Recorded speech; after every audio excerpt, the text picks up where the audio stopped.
And my favorite thing that happened the whole night is I was sitting down. There's this old Asian guy at the corner of a blackjack table, and we decide to sit down at this table.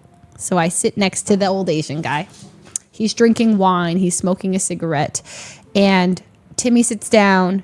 Abe sits down. Tarik sits down. Tarik, the guy goes, the lady goes, IDs? And we all give our IDs. Tarik goes, oh man, I need my ID. He had lost his because he was wearing overalls on the first day, and his overalls came off. Okay, he flipped them upside down, and just, of course, it's an open pocket.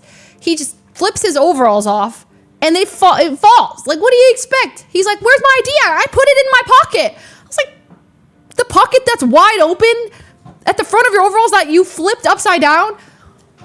Okay, but also coming from me, I lost my credit card on the first day. I just had my fanny just fanny pack wide open. Sorry, I learned that fanny means something else in British. Okay, so my fanny pack was wide open.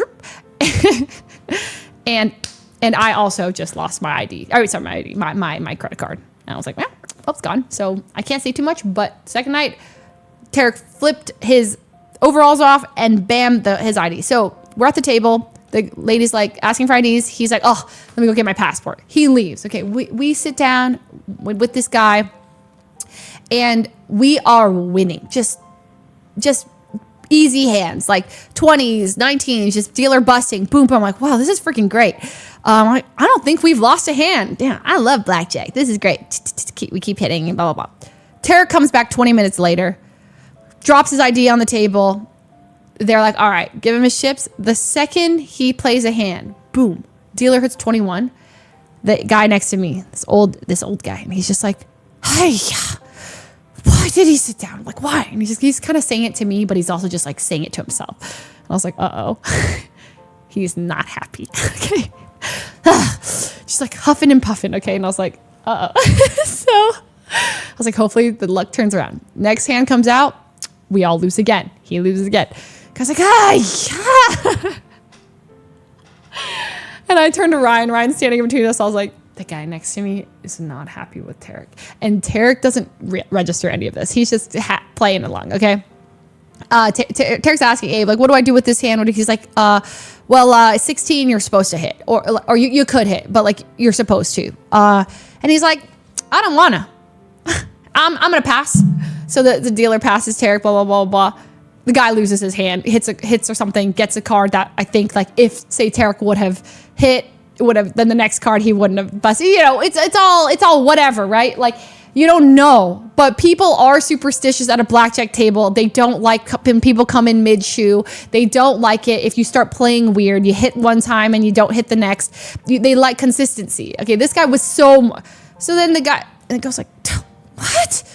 So it's kind of talking to me a bit. The guy's just like, yeah. Starts going, troublemaker. He looks at me, he's like, why does he sit down? Why did he sit down? Troublemaker.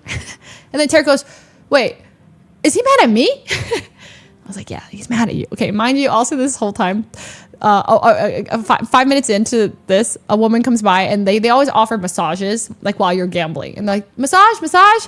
Tarik's like, yeah, sure, whatever. So Tarik's chair's flipped backwards. He looks so chill. He's leaned up, getting a massage from this lady. Abe's getting a massage next to him. They're just playing, he's just playing off, okay?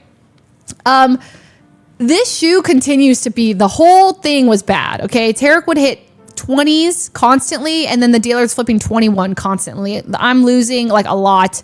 I'm starting to side with the guy next to me. Like, at one point, I was like, bro, why didn't you hit, though? Like, if you had, like, I felt I was with him.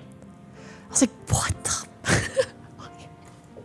I felt the anger because it was one of my big hands. Like, I went in on this hand. It was like $300 on a hand of blackjack. I was like, this is a big hand.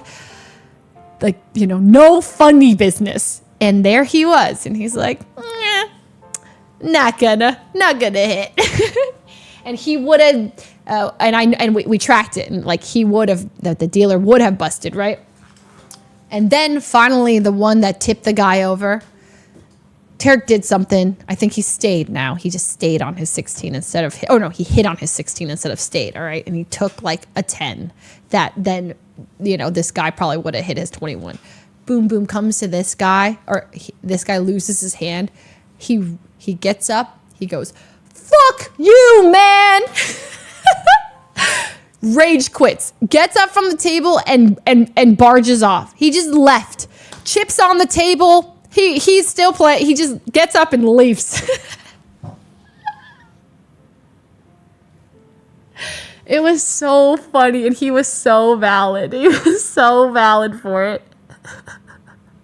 We could not stop cracking up. So then the guy leaves, and I start playing for like this table. I was like, oh, can I open 2 hands? So I opened 2 hands. I started playing, and then the massage lady at some point asked Tarik, like, or Tarik goes, "Hey, it's fine, we're done." And it's like 20 minutes later, she's like, no, we're just getting started. So he gets like, all right. So the massage continues. An hour into this massage, right? It's $2 per minute, I believe, something like that. An hour in, he's like, "Hey, I'm good on the massage." And she goes, "Okay, it's $120. $120. And he goes, "What?" He's like flabbergasted by the cost. And I look at his chips, and he's got $100. And he's like, I actually don't have enough money right now. Can you wait for me to win this blackjack hand?" I died of embarrassment. I was like, "You cannot say that." I threw my chip over to him so fast. I was like, "Dude, pay her now. Pay her."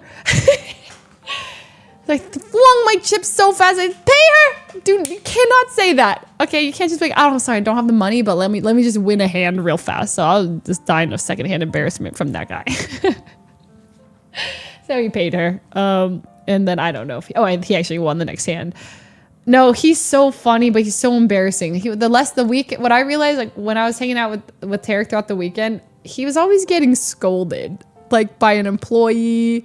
Someone was always saying, or I heard a dealer say to him, for the 5th time. I don't know what followed, but I heard her go, "For the 5th time."